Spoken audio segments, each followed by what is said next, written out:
Welcome back, everyone. The indigenous displaced people of Bakassi communities have called on the federal government to mandate the National Assembly to immediately delist or delete their Bakassi LGA from the list of 774 local government areas recognized by the Nigeria's 1999 Constitution as amended.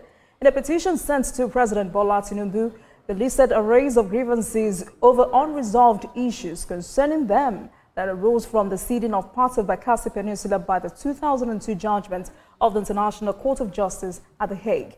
Some of their 6 points demands to the government include the abrogation of the Crossover State Law No. 7 of 2007. They also want the unceded parts of Bakassi Peninsula, such as Dayspring 1 and 2, as well as Kwa Islands, to be developed so that it can resettle there. The alleged allocations meant for development of these islands are squandered in Akpabuyo local government areas in their names. They're also demanding a legal transfer and relocation of their local council headquarters from Ikot Airfield in Akpabuyo LGA to Abana in Dayspring Island, which is recognized by Constitution.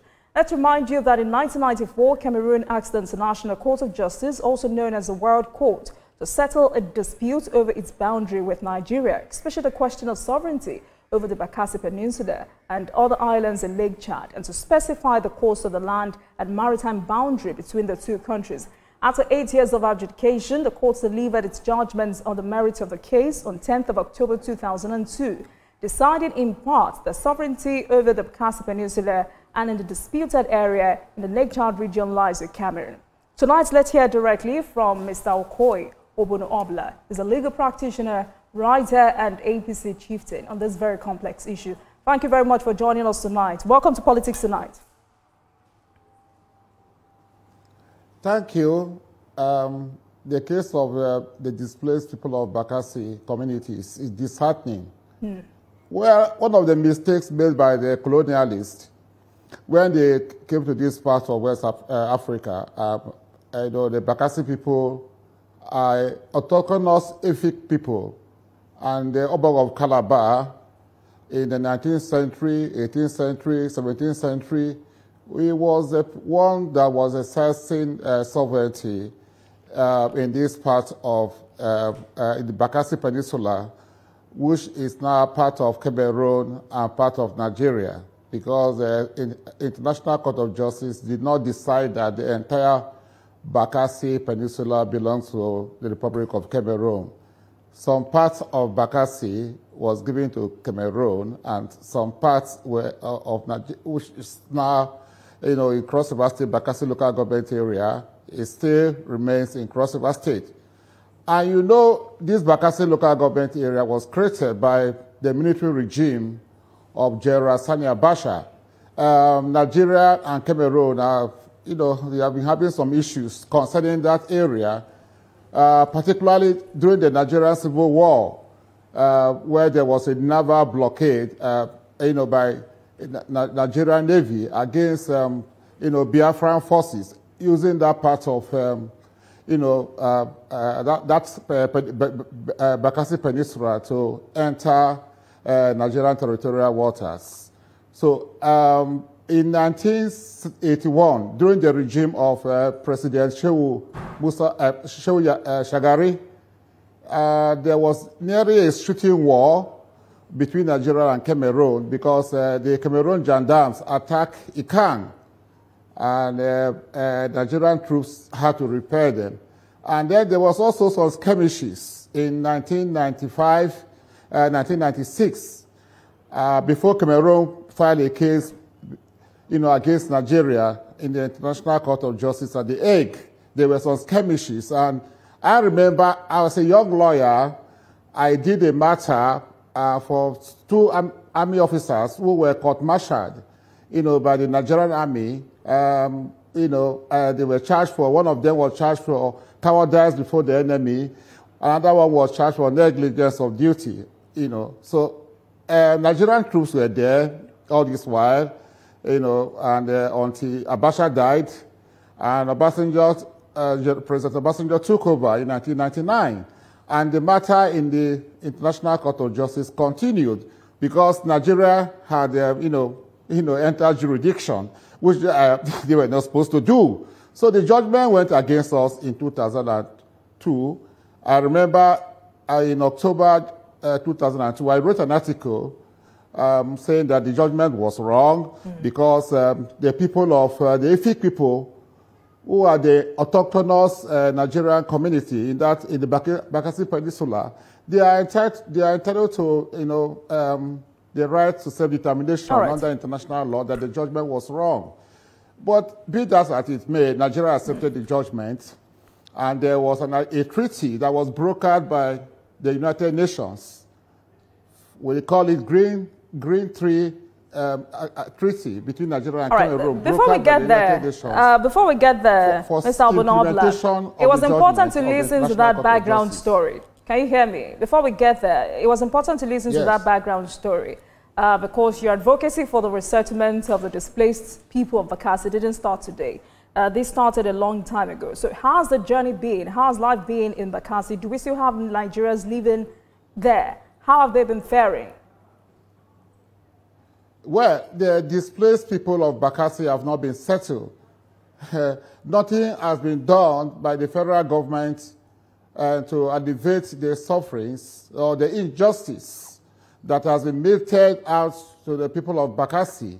Perhaps because they are minority people in Nigeria, but I have said that they are Efik people from crossover states, but they are minority. So that is why their case has not been really given the attention it deserves.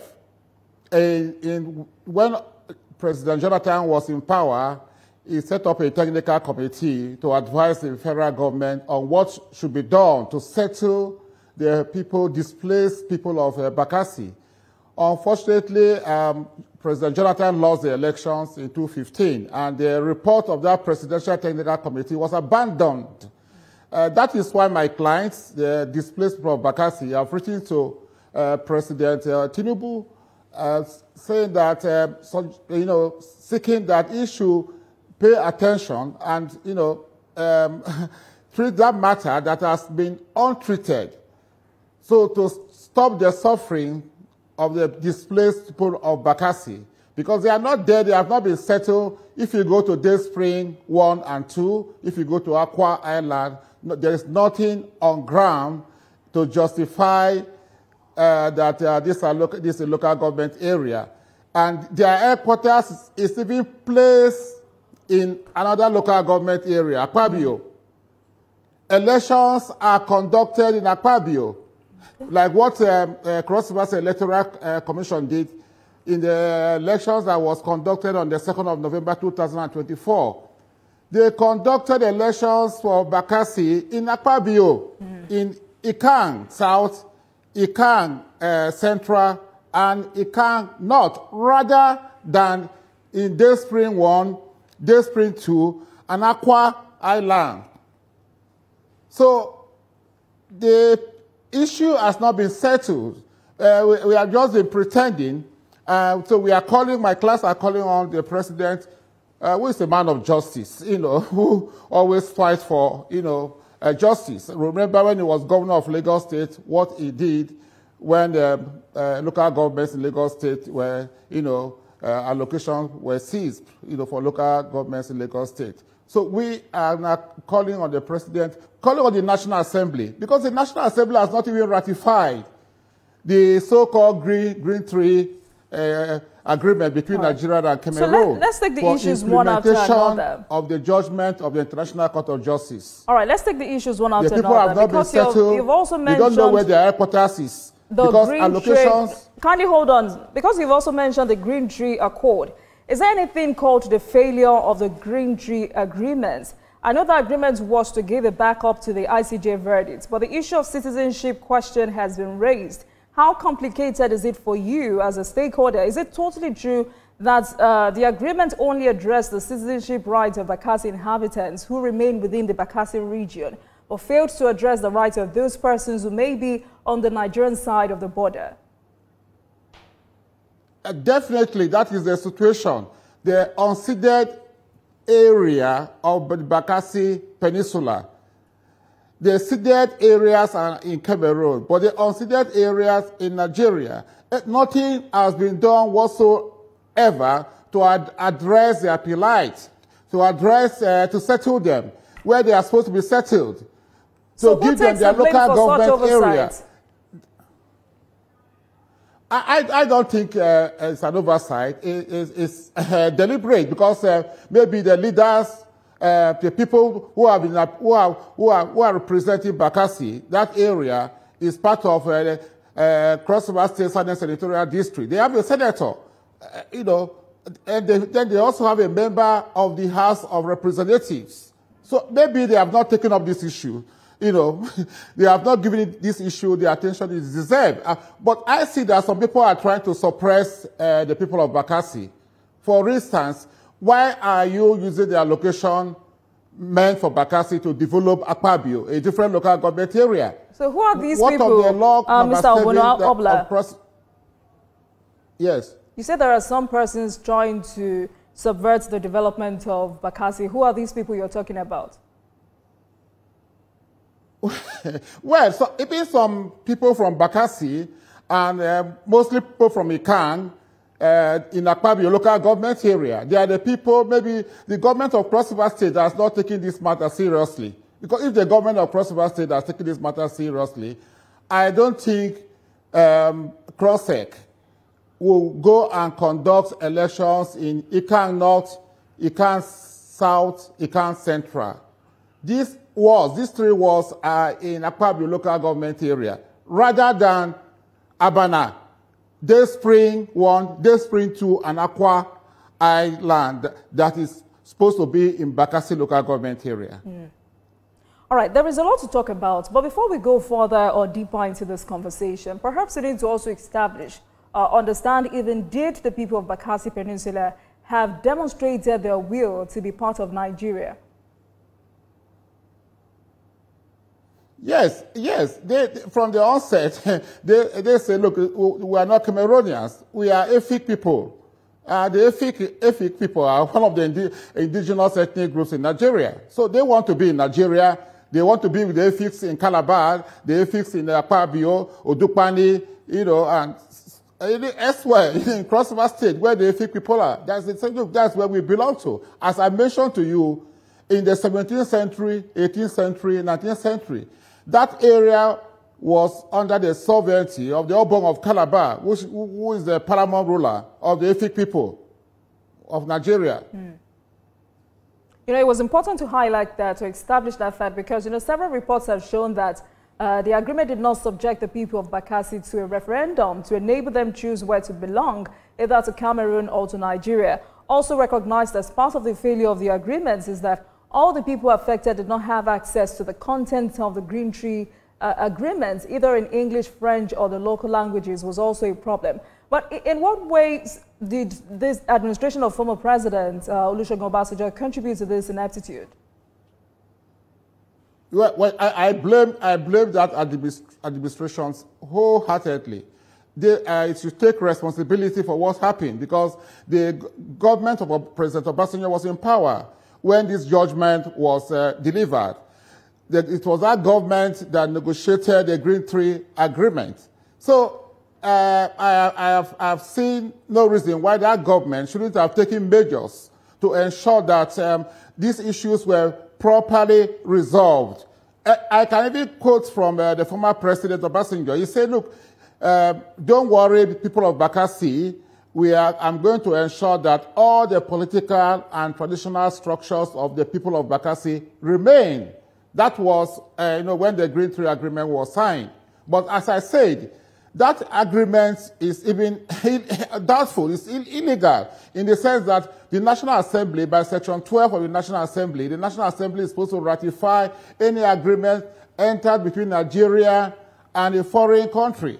It has not been done. That is why I was saying that the people of Bakassi they have not been treated the way they should be treated. Because all these issues are hanging. It is not too late for the National Assembly to open up this matter, to look into the matter. It is not too late for the President of the Federal Republic of Nigeria to use his executive powers to look into the matter, to listen to the cry of the people of Bakassi. They have written a letter to the President dated 6th of January 2005, and these letters have been delivered. Copies were sent to the Senate President, the Speaker of the House of Representatives, the Governor of Cross River State, and the Senator representing Cross River State Southern Senatorial District, which is part of Bakassi. These letters have been, delivered to all of them. So we want action. So we'll come back to the implementation of the Green Tree agreement in a minute. But Chief, you and I know that, if you're looking at the concept of international boundary, which refers to the delineated space between sovereign states within their borders, it is like an imaginary line that separates two sovereign nations, or states or countries, and there are indicators to that effect. Sometimes we have bridges, lines, or even toll gates. Also at that time, I know that the Nigerian flag was lowered and Cameroonian pendants hoisted as a sign of handover of the territory to Cameroon. What I mean is there is also always a sign to indicate that a particular country ends at this point, while another starts from somewhere. Is there such an indicator in that region? As a matter of fact, there was an attempt to reopen that matter when President Jonathan was in power. And I remember a committee was set up just for a few days before the window, the 12 years window, because under the statutes of the International Court of Justice, a judgment can be revisited or reviewed after 12 years. So the 12 years ended in 2014, October, and President Jonathan set up a committee, to review that judgment. But unfortunately, the application was not filed in the International Court of Justice. Personally, I tried to assist because I had some clients, some people from southern Cameroon, who are now fighting against the government of Cameroon. They approached me to say that the plebiscite that took place in 1961 that led to some part of Cameroon decided to be part of Nigeria, and some part of Cameroon decided not to be part of Nigeria.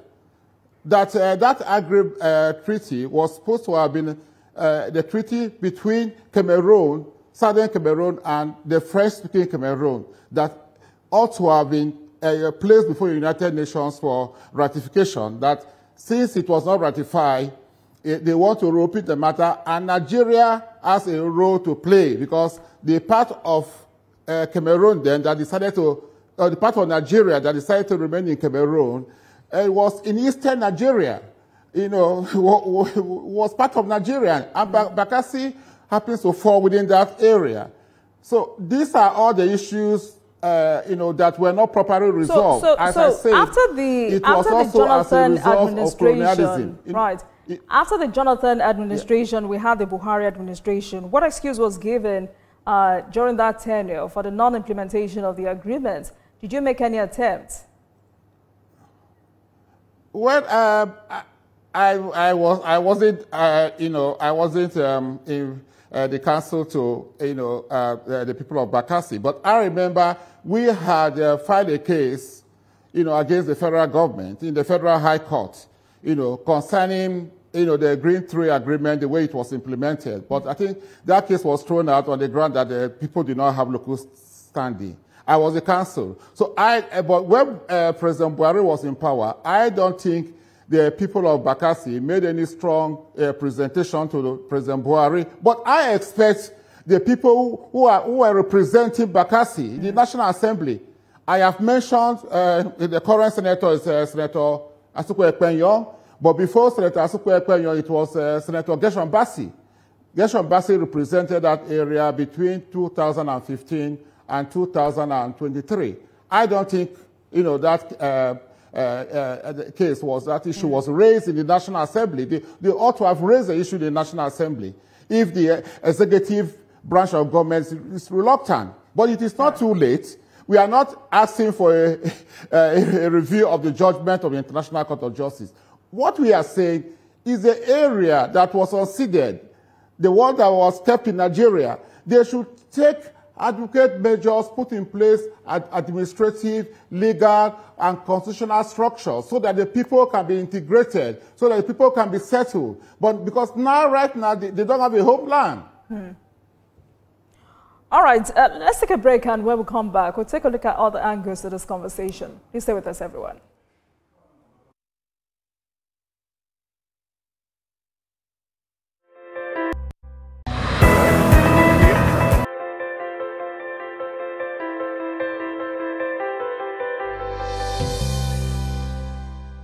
Welcome back to Politics Tonight, everyone. Thank you very much for staying with us. 17 years after ceding Bakassi, indigenous communities ask federal government to delist them from 774 local government areas in the country. And I've been speaking with Mr. Okoye Obono-Obla, a lawyer, writer, and APC chieftain. Thank you so much for staying with us on the program. So, having said a lot tonight, so where is the capital of Bakassi LGA as shown in Cross River State map?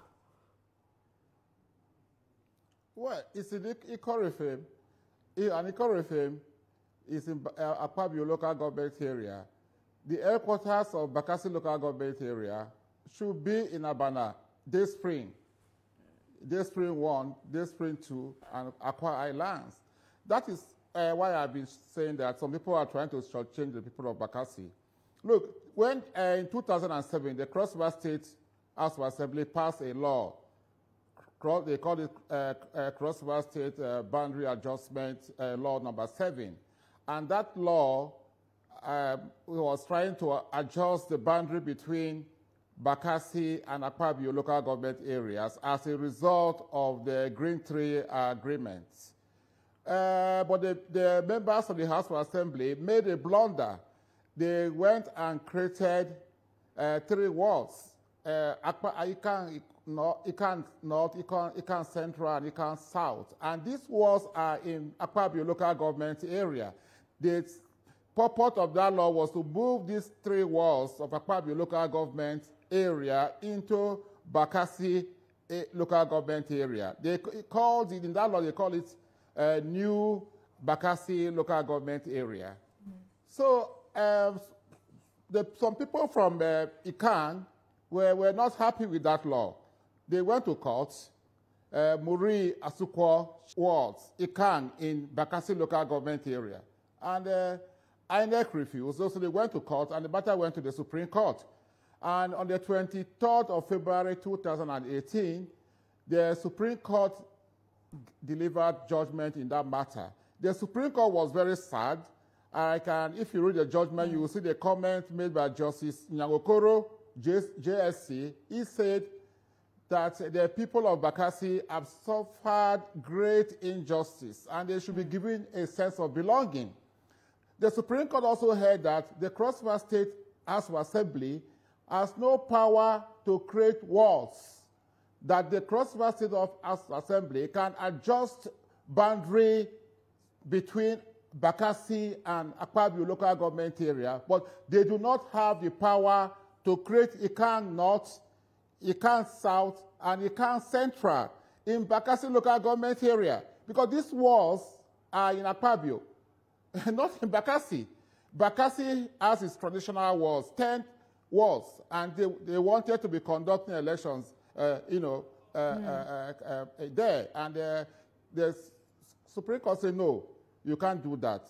But unfortunately, the Cross River Electoral Commission, despite that judgment, is still conducting elections in Ikan North, Ikan South, and Ikan Central for Bakassi local government area.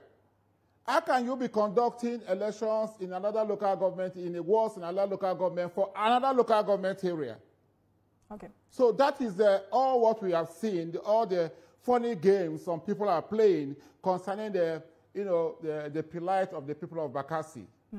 You know, earlier you said Ikot Effium is the capital of Bakassi local government area, as shown in Cross River State's map. So where is the unceded part of Bakassi Peninsula shown in the Cross River State of Nigeria?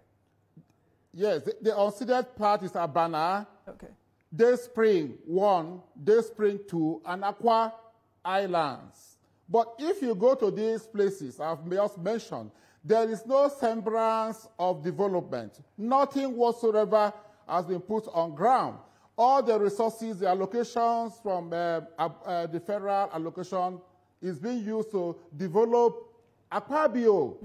That is why the people of Bakassi, the displaced people who are the receiving end of this injustice. So they are let's stay on that, Mr. Obonobla. The federal government should just go ahead and scrap Bakassi local government area. Yes, let's stay on that because, I wanted to take you up. Are used to develop another local government area, Akpabio local government area, rather than Bakassi local government area and the displaced people of Bakassi communities. So let's stay on that because I wanted to take you up on the activities of the Bakassi Resettlement Committee and the result of the 9 billion Bakassi Resettlement Fund probe you activated about 8 years ago. Bakassi has, prominent sons and daughters. We have Senator Florence Itagiwa, Basita, Samuel Sukwo, just as you mentioned earlier. And we also have prominent members of the PDP who were sons and daughters of Bakassi. Why was it very hard for them to fight their resettlement issue? Local politics, and I don't know why, because I am from Cross River State. I'm not from Bakassi. I'm from Yakar local government area, but I have taken up this fight for the people of Bakassi as far back as 2004. I have been, helping them, giving them legal advice, advocating for them.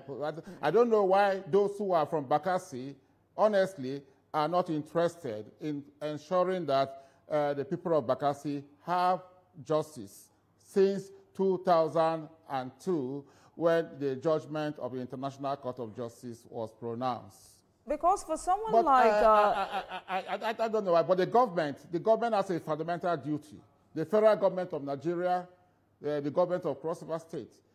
Because this matter is an international matter, I think the federal government of Nigeria has responsibility to ensure that people that were affected by that judgment, people that were, left in the Bakassi people that were left in Nigeria should be given a sense of belonging. And that was precisely the point the Supreme Court Justice Okoro, who was in the panel that delivered the judgment of 23rd February 2018, was making. It said that, look, the people of Bakassi deserve justice and they should be given a sense of belonging. So we are crying for that sense of belonging to be given to us. Because we are human beings. They are human beings. For someone like Senator Florence Itagiwa, who is a prominent daughter, who is a prominent daughter of the Bakassi local government area of the state, very, very prominent. And I know at the time she served as the chairman of Bakassi Resettlement Committee. She was also a senior member of the PDP, and she was also on different platforms soliciting for the resettlement of her people. So the question is, what could have made it very hard or very difficult to get someone like Senator Leo Imoke to support the case filed at that time? Well, maybe because they are PDP members. Okay. That judgment was given when President Obasanjo, a leader of PDP, was in power. So maybe that is why the issue of Bakassi was treated with levity. As I also said, because the Bakassi people are minority people in Nigeria.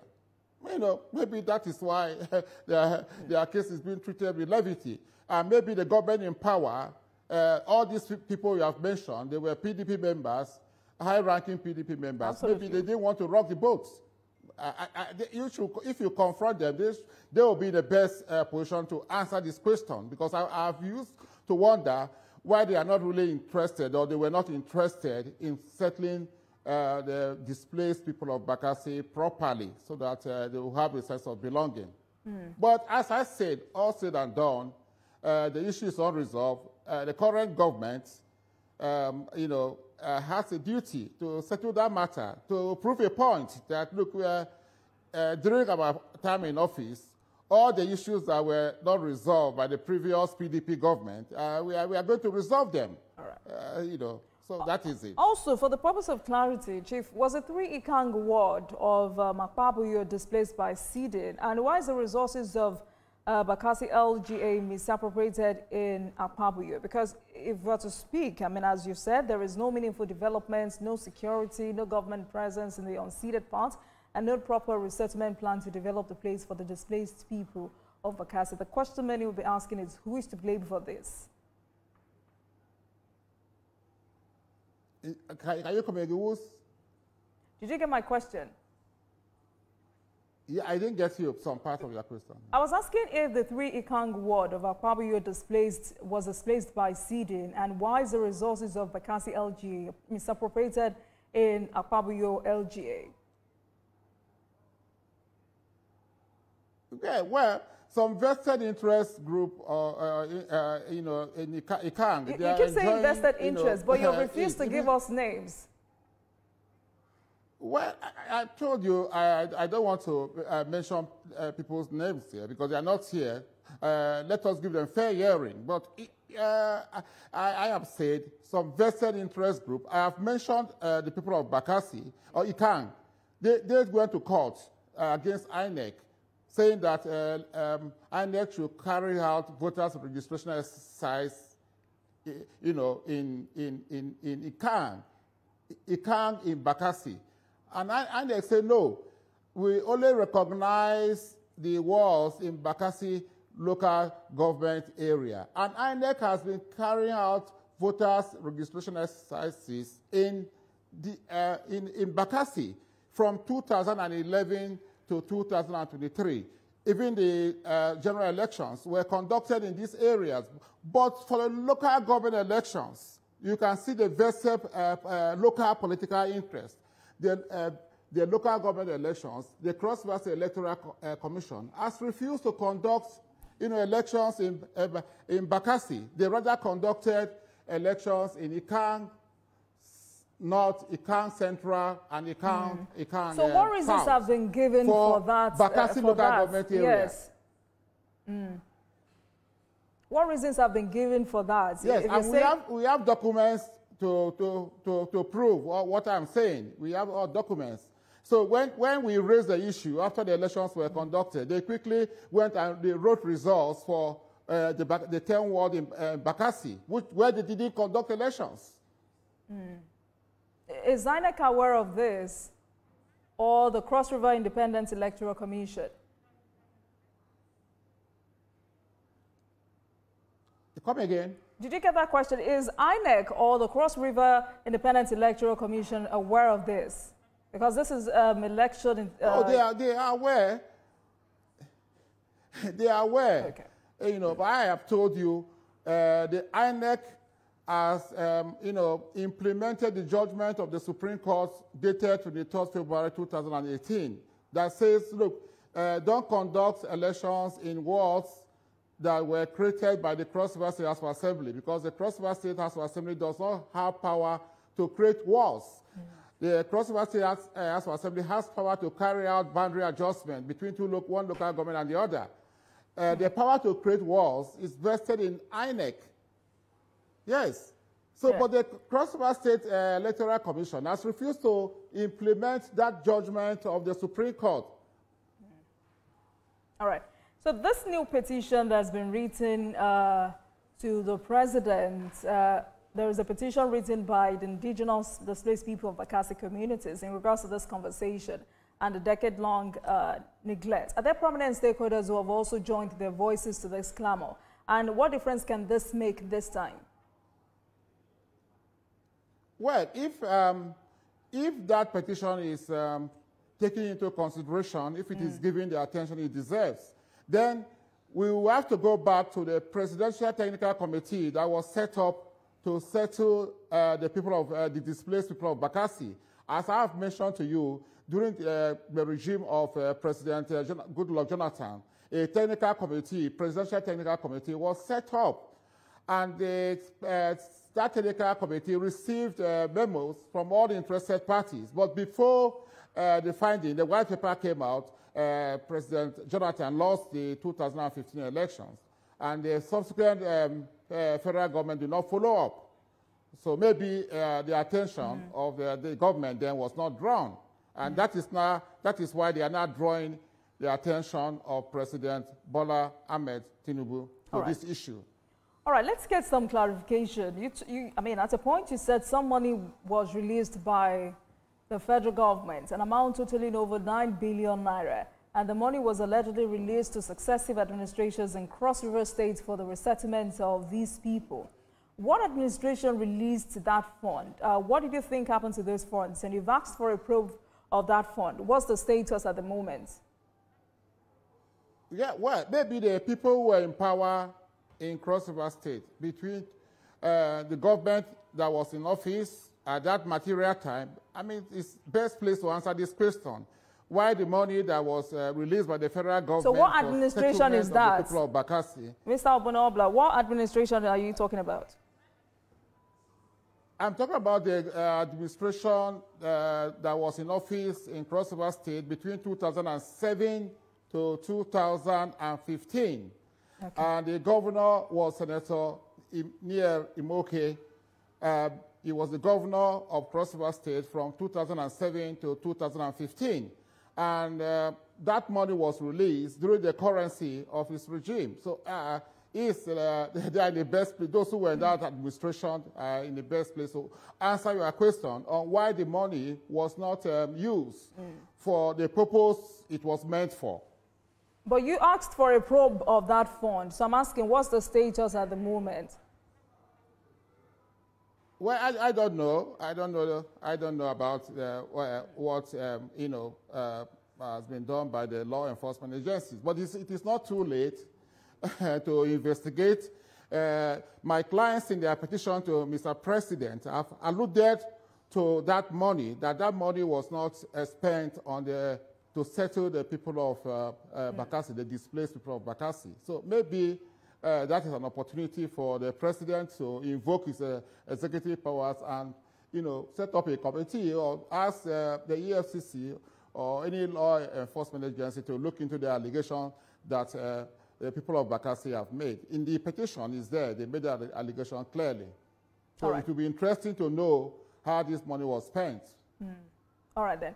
So I've also heard you talk or write about how there is this hope of getting back the peninsula. You've continued to blame the regimes of President Shehu Shagari because he did not want to confront the then president, Amadou Ajijo, who is also a Fulani like him, and you believe Babangida and Abacha could have done better. Are you still hopeful? Well, Amadou Ajijo was a Fulani man, like President Shagari, but I don't think that was the issue. Maybe because Nigeria wanted to, play the big brother role in Africa. Other than Nigerian foreign policy, Africa is at the centerpiece. Maybe that is why the government of Nigeria has not really come out forcefully or the government of Shagari did not forcefully, confront the Cameroonians when they made an incursion into Ikan and resulting in the death of some Nigerian troops. But General Abacha tried to protect the interests of the people of Bakassi. And that is why he gave them that local government area. Yes, he created Bakassi local government area in 1996 to give the people of Bakassi a sense of belonging because the Cameroon gendarmes used to, make incursions into that part of Nigeria and subjecting the Nigerians there to all sorts of ill-treatment. So to be candid, the government of General Abacha went extra mile to protect the people of Bakassi, more than any other government in Nigeria. Well, you've said you have this hope that Nigeria may get back the peninsula, Bakassi Peninsula. Are you still hopeful about that? I didn't get you, please. So, can you come again? So are you confident that even when this case is revisited, it may be victory for Nigeria in the court of law? And I'm happy to know that you're a lawyer. Some of your colleagues have said legal practitioners like Femi Falana had said the ruling on ICJ on Bakassi Peninsula can't be reviewed. What's your take on that? Well, yes, we have lost the 12 years. I mentioned that the 12 years window allowed by the statutes of the International Court of Justice. Nigeria had 12 years from 2002, when the judgment was delivered, to 2014 to ask for a review. They didn't do that, so we have lost the opportunity. But I am not saying that that judgment should be revisited, or the people of Bakassi are not saying that the judgment should be revisited. What the people of Bakassi are saying is that the area that was not ceded to Cameroon should be treated well. They should have political, administrative structures to showing that, demonstrating that these people are part of Nigeria. The unceded areas, which is Day Spring 1, Day Spring 2, and Akwa Islands. So that is it. We're not saying go back to the judgment. They have let go the part that has been acceded to Cameroon, but the area that has not been acceded, they should be taken care of. They should be given a sense of belonging. They should have justice. All right. Mr. Okoye Obono Obla, lawyer, APC Ceded, thank you very much for having this conversation with us. And we hope that, with this conversation, the displaced communities would be settled. Thank you so much for joining us on Politics Tonight. Thank you. Thank you. And thank you very much for watching, everyone. That marks the end of today's episode of Politics Tonight. But you can watch the repeat broadcast of this episode at midnight. Get in touch with us on our social media handles, Facebook, Instagram, and X at TVC News NG and at Olajumoke using the hashtag Politics Tonight. We're also on YouTube at youtube.com/TVC News Nigeria. I am Olajumoke Olatunji. Good night, everyone.